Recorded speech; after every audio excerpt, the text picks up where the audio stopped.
मुखिया के घर तांत्रिक महाराज और ऋषिधर बाबा दोनों बैठे हुए थे और ये सभी काफी परेशान दिख रहे थे। तांत्रिक महाराज, मेघना दिल्ली में है ये तो हमें पता है, लेकिन इतने बड़े शहर में जाकर उसे ढूंढना बहुत ही मुश्किल होगा। पिताजी, हमारे पास और कोई रास्ता भी तो नहीं है, हमें वहां जाना ही पड़ेगा। अनुज बेटा, तुम दिल्ली जाने की तैयारी करो। अनुज अभी अपनी जगह से उठ ही रहा था कि तभी नमस्ते अंकल। नमस्ते आंटी। वहां पर ईशिता और मेघना पहुंची। अरे मेघना! मेघना बिटिया। मेघना को सामने देखकर अनुज को बहुत खुशी हुई। उसका मन था कि वो मेघना को गले लगा ले, लेकिन उसने अपनी भावनाओं पर काबू किया। मेघना, कैसे हो तुम? आप सब यहाँ ठीक तो हैं? ये लड़की, ये मेघना है। इसी की वजह से हम लोगों को निशिर मोलो से छुटकारा मिला है। मतलब पूर्व जन्म की राजकुमारी मेघालय। जी ऋषिधर बाबा। तांत्रिक महाराज, ये तो आप ही के जैसे हैं। ये मेरे जुड़वा भाई है ऋषिधर बाबा। जनकपुरी की सभी क्रियाकलाप यही संभालते हैं। अंकल, आप सब लोग मुझे यहाँ देखकर हैरान तो जरूर होंगे, लेकिन मुझे बहुत ही भयानक सपने आ रहे हैं और न्यूज में देखा कि जनकपुरी में मौतें हो रही हैं। तो मुझे लगा कि मुझे एक बार यहाँ आकर आपसे बात करनी चाहिए। कहीं मेरे सपनों का इन हादसों से कोई कनेक्शन तो नहीं है? बेटी, जनकपुरी में हो रही मौत का कारण भी तुम्हारे अतीत से जुड़ा है। क्या मतलब अंकल? दमयंती वापस आ गई है मेघना। ये सुनकर ईशिता और मेघना हैरान रह गए। लेकिन वो कैसे वापस आ सकती है? वो तो गुफा में कैद है ना? मेघना, जिस गुफा से हमने महाराज का ताबूत निकाला था, इत्तेफाक से दमयंती का ताबूत भी वहीं रखा हुआ था। तुम्हारे कदम उस गुफा में पड़े तो दमयंती जाग उठी। ये सुनकर मेघना अपने कदम पीछे लेते हुए सोफे पर ऐसे बैठ गई जैसे उसे बहुत बड़ा झटका लगा हो। पिछली बार जब यहाँ आई थी तो मेरे आते ही निशिर मोलो जाग गए थे। उनको खत्म करके वापस गई तो गुफा में कदम रखने की वजह से दमयंती जाग गई। मुझे तो लगता है आप लोगों के लिए मैं ही मनहूस हूँ। अरे नहीं बेटी, ऐसा मत बोलो। बेटी, तुम्हारी इसमें कोई गलती नहीं है। तुम तो भलाई करने गई थी। यह तो बस एक संयोग है कि महाराज और दमयंती की लाश एक ही गुफा में थी। उसके लिए खुद को दोष मत दो। अंकल, अब हम उस दमयंती को कैसे रोकेंगे? दमयंती ने उठते ही सबसे पहले तुम्हारे बारे में ही सोचा होगा, क्योंकि तुम ही ने उसकी क्रिया भंग करके उसे ताबूत में कैद किया था। अब वो तुमसे बदला लेने की ही सोच रही होगी। वही तो हम जानना चाहते हैं तांत्रिक महाराज। अब हम उसका मुकाबला कैसे करेंगे? ये सवाल बहुत मुश्किल है अनुज बेटा। पिछली बार जिस तरह राजकुमारी मेघालय यानी मेघना ने उसे कैद किया था, उस विधि को वो अब पहले ही जानती है। हमें उसे खत्म करने के लिए कोई नया रास्ता निकालना होगा, लेकिन कैसे करेंगे?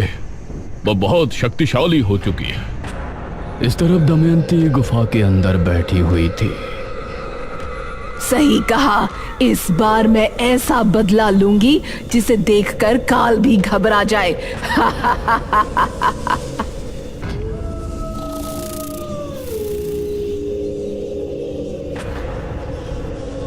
रात के करीब 2 बजे के समय पुराने किले में तांत्रिक महाराज और निशिधर बाबा दोनों ध्यान मग्न बैठे थे।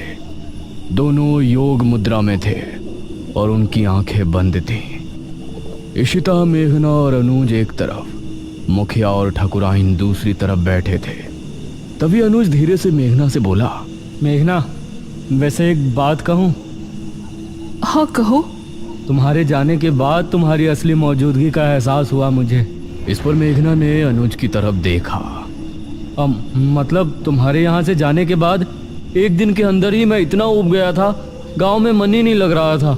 कभी कभी तो मैं ये सोचता था कि निशिर मोलो इस गांव से गए ही क्यों, और क्यों तुम्हें यहाँ से जाना पड़ा। ओह अच्छा, वैसे अनुज कि तुमको इतनी ही प्यारी लगती है तो इसे गांव में ही रोक लो ना। ईशिता, तुमको दिख नहीं रहा यहाँ क्या सिचुएशन चल रही है? तुम दोनों प्लीज चुप हो जाओ। ऋषिधर बाबा और तांत्रिक महाराज को दमयंती एक सुनसान इलाके में बैठी नजर आई।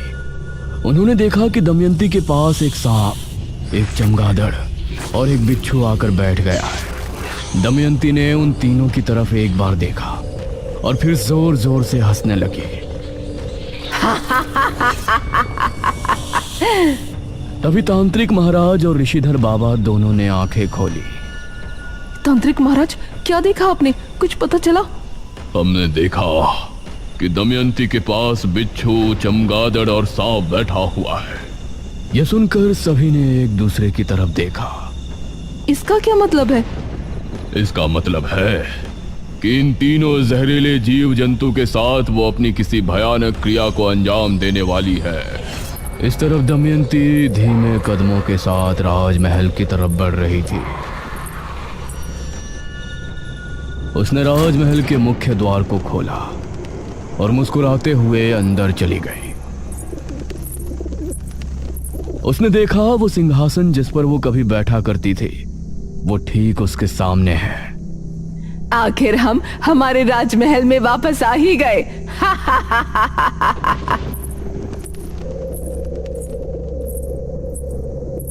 वो जैसे ही सिंहासन पर बैठी, वैसे ही राजमहल के सभी रोशनदान अपने आप जल उठे। देखते ही देखते पूरा राजमहल दीपों से जगमगा उठा। तभी अचानक गलियारे से उसे एक आवाज सुनाई दी। महारानी दमयंती। यह किसी के सिसकने की आवाज थी, जिसे सुनकर दमयंती के चेहरे पर आई खुशी उड़न छू हो गई। दमयंती सिंहासन से उठी और गलियारे की तरफ बढ़ गई।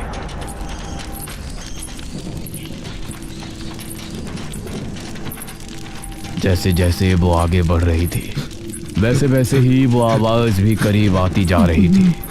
महारानी दमयंती। एक बड़े से दरवाजे के सामने जाकर वो रुक गई और दरवाजे को गौर से देखने लगी। कौन है वहां?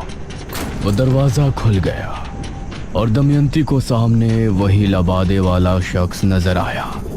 दमयंती उसको देखकर मुस्कुराई। महारानी दमयंती, आप आ गई। ये कहते हुए उस शख्स ने अपने चेहरे से नकाब हटाया। वो एक काली चमड़ी वाला बदसूरत सा आदमी था। उसके चेहरे पर खुशी थी और आंखों में खुशी के आंसू। हाँ, हम आ गए वीरेंद्र। मुझे पता था कि एक ना एक दिन आप जरूर आएंगी, इसीलिए मैंने उस क्रिया को 400 साल तक जारी रखा, जिसे मैं आपके जिंदा रहते हुए आपकी शक्तियां बढ़ाने के लिए किया करता था। मैं तुमसे बहुत खुश हूँ वीरेंद्र, बहुत ज्यादा खुश। मेरे यहाँ पहुँचने के साथ साथ तुम्हारी महाक्रिया के 400 साल भी पूर्ण हो चुके हैं। अब तुम चाहो तो महल से बाहर जा सकते हो, लेकिन महल से बाहर जाते ही क्रिया बंधन टूट जाएगा और फिर तुम मनुष्य योनि में वापस चले जाओगे, जिसमें तुम बढ़ती उम्र के साथ बूढ़े भी हो जाओगे और तुम्हें मौत भी आ जाएगी। लेकिन महारानी, अगर ऐसा हुआ तो फिर हम जीवित कैसे रहेंगे? हमारे साथ ये नहीं होना चाहिए। तुम चिंता मत करो वीरेंद्र, मैंने तुमको सिर्फ बताया है। तुम अमर नहीं तो क्या, मैं तो अभी अगले 600 साल तक अमर हूँ। मेरी शक्तियों के इस्तेमाल से मैं तुमको कुछ नहीं होने दूंगी। धन्यवाद महारानी। अब मैं आपके लिए बाहरी कार्य भी करना चाहूंगा। आपके दुश्मनों से बदला लेने के लिए आपकी मदद करना चाहता हूँ। बहुत अच्छे वीरेंद्र, हमें भी तुम्हारी जरूरत पड़ेगी। ये कहकर दमयंती ने वीरेंद्र के सर पर हाथ रखा और मंत्र पढ़ने लगी।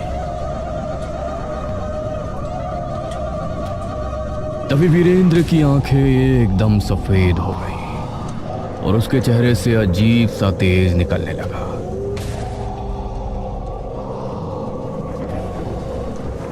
कुछ देर बाद किसी ने किले के दरवाजे पर दस्तक दी। अरे, ये दरवाजे पर कौन है इस समय? अनुज और मुखिया ने उठकर दरवाजा खोला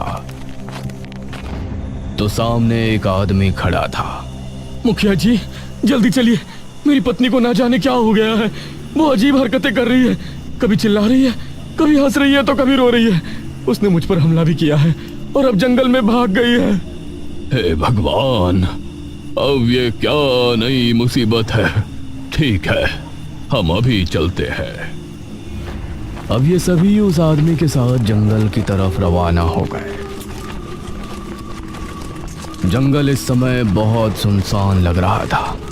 वो आदमी आगे आगे चल रहा था और ये सभी उसके पीछे थे। वो आदमी अब कुछ बोल भी नहीं रहा था। अरे ओ भाई, कहाँ ले जा रहे हो तुम हमें? चलते चलते इतनी देर हो गई है। हाँ बेटा, तुम्हारी बीवी भी कहीं नजर नहीं आ रही है।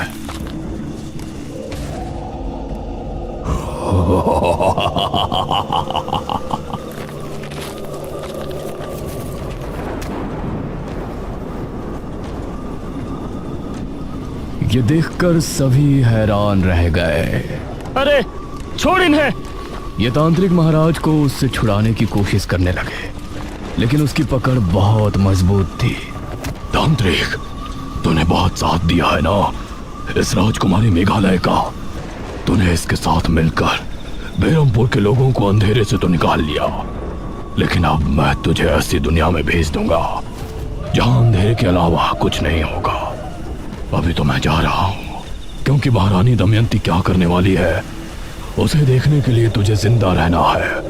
फिर मैं आऊंगा सिर्फ कुछ दिनों बाद, और फिर तुझे ले जाऊंगा मौत के अंधेरे में। ये कहकर वो तांत्रिक महाराज को छोड़ वहां से बिजली की रफ्तार से निकल गया। ये सभी तांत्रिक महाराज के पास पहुंचे। तांत्रिक महाराज, आप ठीक हैं? हाँ, हम ठीक है। ये कौन था महाराज? इस पर मेघना ने अनुज से कहा। अनुज और ऋषिता, तुम दोनों को याद है जब हम पहली बार राजमहल गए थे तो एक लबादे वाला शख्स हमारे पीछे आया था? हाँ याद है, वो हमारे पीछे भी आया था। हाँ याद है, वो हमारे पीछे भी आया था।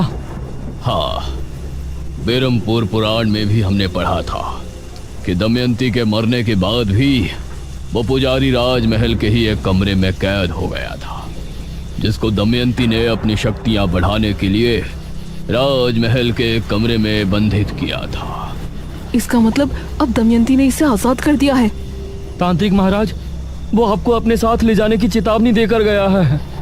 हमारी परवाह छोड़ो, वो क्या कर रहा था उस पर ध्यान दो। दमयंती कुछ बहुत ही भयानक करने वाली है।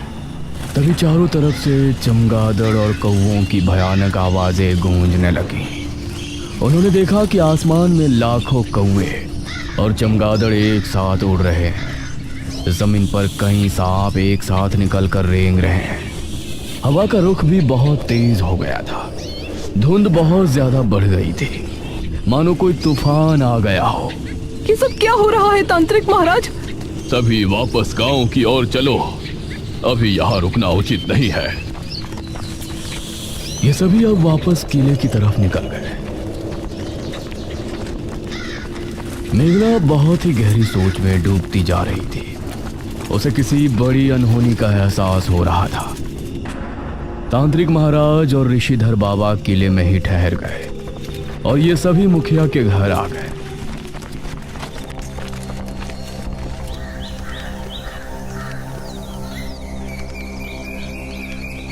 अगली सुबह जब ये सभी नाश्ता कर रहे थे तो अनुज ने न्यूज ऑन कर रखी थी।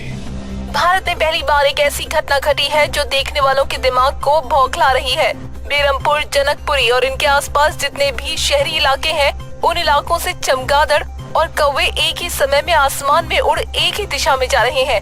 जंगलों से सांप अपने बिलों से निकलकर एक ही दिशा में रेंग रहे हैं।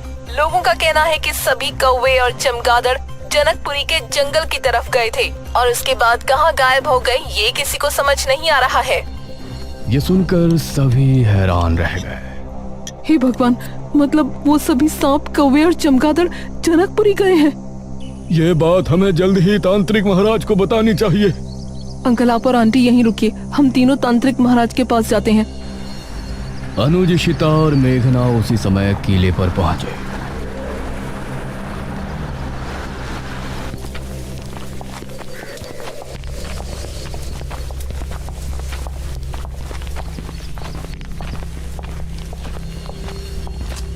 और उन्होंने तांत्रिक महाराज और ऋषिधर बाबा को न्यूज के बारे में बताया।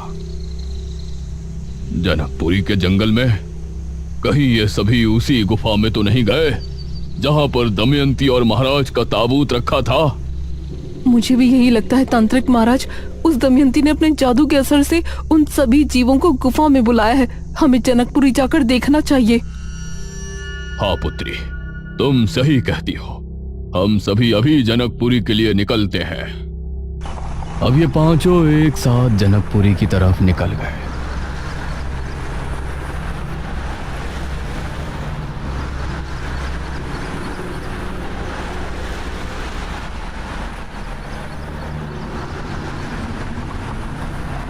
और वहां पहुंचते हुए इनको शाम हो गई। वहां पहुंचने पर इन्होंने जनकपुरी के लोगों को चौक पर जमा किया। ऋषिधर बाबा, अच्छा हुआ आप आ गए। क्या हुआ आप लोगों को? आप यहाँ जमा क्यों हैं? ऋषिधर बाबा, कल रात हमने करोड़ों चमगादड़ और कौओं को उसी गुफा की तरफ जाते हुए देखा है जहां से तांत्रिक महाराज विश्वजीत का ताबूत लेकर गए थे। हम उस गुफा में जाने के लिए ही यहाँ आए। आप लोग यहीं रुककर हमारे वापस आने तक का इंतजार करें। गांव के लोगों से बात करके ये पांचों अब गुफा की तरफ रवाना हो गए। महारानी, वो सभी गुफा की तरफ ही आ रहे हैं, आपको मारने के इरादे से। मुझे मारने के इरादे से? कुछ देर चलने के बाद ये सभी गुफा पर पहुंचे।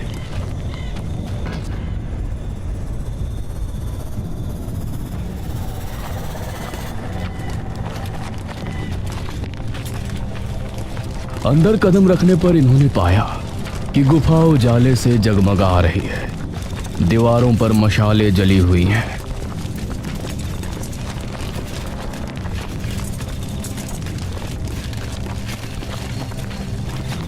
इन्होंने देखा कि दमयंती जमीन पर अग्निकुंड के सामने बैठी है और उसके चारों तरफ कौवे, चमगादड़ और सांप और बिच्छू जमा है। दमयंती ने इनको देखा तो ऊंचे स्वर में बोली, आओ राजकुमारी मेघालय, मुझे मारने आई हो ना? आगे बढ़ो। कोई आगे मत बढ़ना, ये बहुत जहरीले सांप और बिच्छू है। डरो नहीं राजकुमारी मेघालय, तुमको मैं इतनी आसान मृत्यु नहीं देने वाली। अभी तो तुमको बहुत बड़ा इम्तिहान देना है। 400 साल पहले तुमने पूरे राज्य को अपने उस मृत्युंजय अमृत के जरिए एक महामारी से बचाया था ना? अब देखना, अब पूरा भारतवर्ष महामारी में डूब जाएगा। बचाया जाए तो बचा लेना। इतना कहकर दमयंती ने मंत्र पढ़ना शुरू किया और सभी बिच्छू और सांप इन पांचों की तरफ दौड़े। अरे सभी जल्दी से बाहर निकलो, जल्दी। ये सभी तेजी के साथ गुफा से बाहर भाग निकले और इनको बाहर निकलता देखकर वो सभी सांप और बिच्छू वापस से गुफा के अंदर चले गए। ये अंदर क्या कर रही है? कुछ भी समझ में नहीं आ रहा है। तभी इन सभी ने एक बहुत ही अजीब दृश्य देखा। गुफा के मुंह से एक बेहद काला धुआं निकलने लगा। ये क्या है? वो धुआं निकलकर आकाश में फैलने लगा और हवा में घुलने लगा, मानो चारों तरफ अंधेरा छा गया हो। धुएं में एक बेहद खतरनाक झल थी। इन सभी को खांसी होने लगी और सांस लेने में परेशानी होने लगी। एक एक करके सभी बेहोश होने लगे।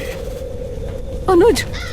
मेघना अनुज की तरफ भागी और अनुज भी उसी की तरफ आ रहा था, लेकिन ये एक दूसरे से मिलते इससे पहले ही दोनों की सांसें उखड़ी और ये दोनों भी बेहोश हो गए।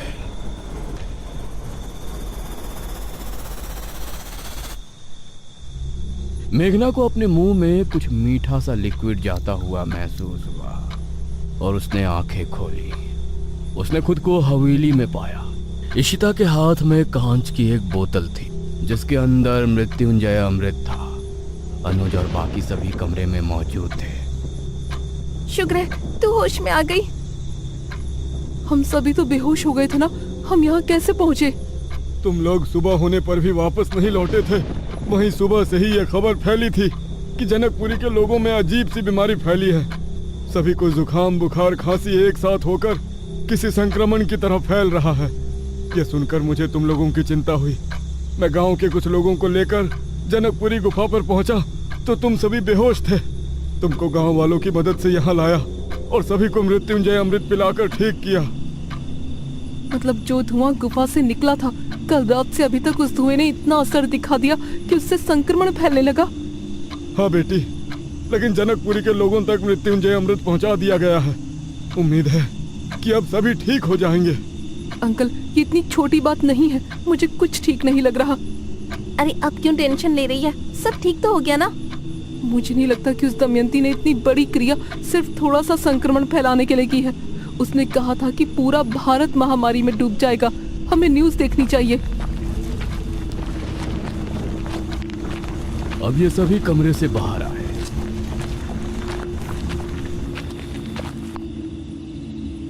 और फिर अनुज ने टीवी ऑन किया।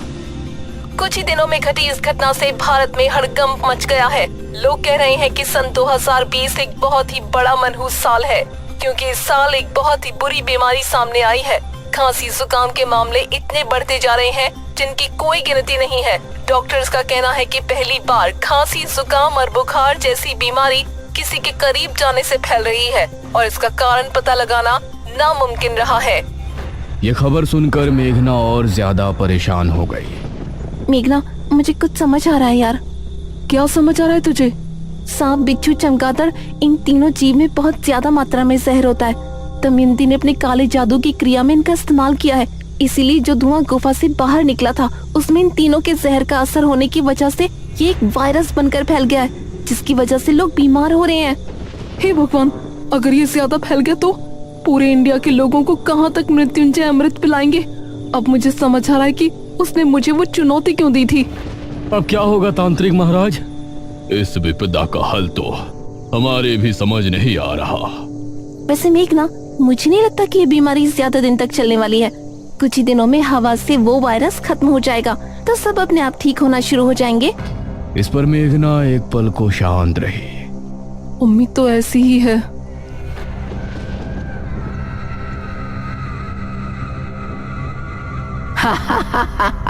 ये बेवकूफ समझ रहे हैं कि वो संक्रमण ऐसे ही खत्म हो जाएगा, लेकिन ये तो एक शुरुआत है मेघालय, सिर्फ शुरुआत। मेघना इसी आशा में थी कि वायरस खत्म हो जाएगा और लोग बीमार पड़ना बंद हो जाएंगे, लेकिन दिन पर दिन लोगों की तबीयत बिगड़ती जा रही थी। जनवरी से फरवरी का महीना ऐसे ही निकल गया था और अब मार्च का महीना भी आधा निकल गया था। रात के समय ये सभी मुखिया के घर पर इकट्ठे थे। उम्मीद है आज कुछ अच्छी खबर सुनने को मिले। अनुज ने टीवी ऑन किया और सभी न्यूज देखने लगे। देश में पिछले 2 महीनों से संक्रमण के मामले लगातार बढ़ रहे हैं और अब कई लोगों की भी मौत हो चुकी है। इस वायरस को कोरोना वायरस नाम दिया जा रहा है और इसके लगातार बढ़ते मामलों को देखते हुए भारत सरकार ने एक बड़ा फैसला लिया है। भारत सरकार का कहना है कि इस समय कोरोना वायरस को बढ़ने से रोकने के लिए लॉकडाउन लगाना बहुत जरूरी है। माननीय प्रधानमंत्री जी ने घोषणा की है कि 25 मार्च 2020 से लेकर 14 अप्रैल 2020 तक पूरे भारत में संपूर्ण लॉकडाउन रहेगा। सभी देशवासी अपने घर में सुरक्षित रहें। ये खबर सुनकर मेघना का हाल ऐसा था मानो काटो तो खून नहीं, और बाकी सभी लोग भी परेशान हो उठे थे। हे भगवान, ये तो बढ़ता ही जा रहा है। अब इसको हम कैसे रोकेंगे? तभी दरवाजे पर जोरों से दस्तक होने लगी। कौन है? कोई जोरों से दरवाजे को पीट रहा था। मैं देखता हूँ, तुम लोग पीछे ही रहना। तांत्रिक महाराज ने उठकर दरवाजा खोला तो सामने वीरेंद्र खड़ा था। उसकी आंखें पूरी तरह से सफेद थी। ठकुराइन उसे देखकर खौफ से चीख पड़ी।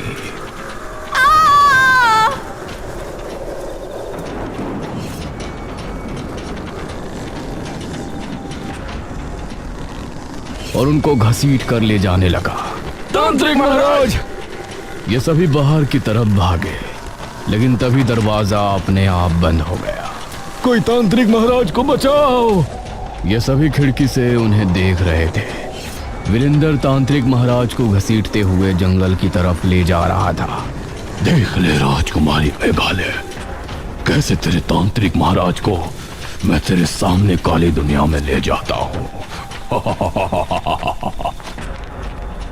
दमयंती भी उस समय गुफा में आंखें बंद किए बैठी थी और ये सारा दृश्य देख रही थी। ये सभी बेबस थे। इन सभी की आंखों से आंसू निकल रहे थे। लेकिन तभी